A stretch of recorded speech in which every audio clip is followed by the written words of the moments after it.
Today we had quite a bit of rain, but the builders still managed to do one course of bricks.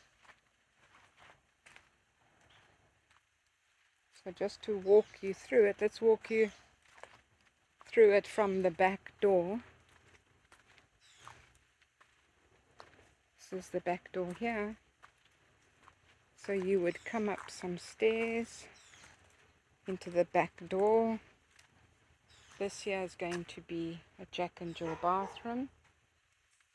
This here is the smaller bedroom.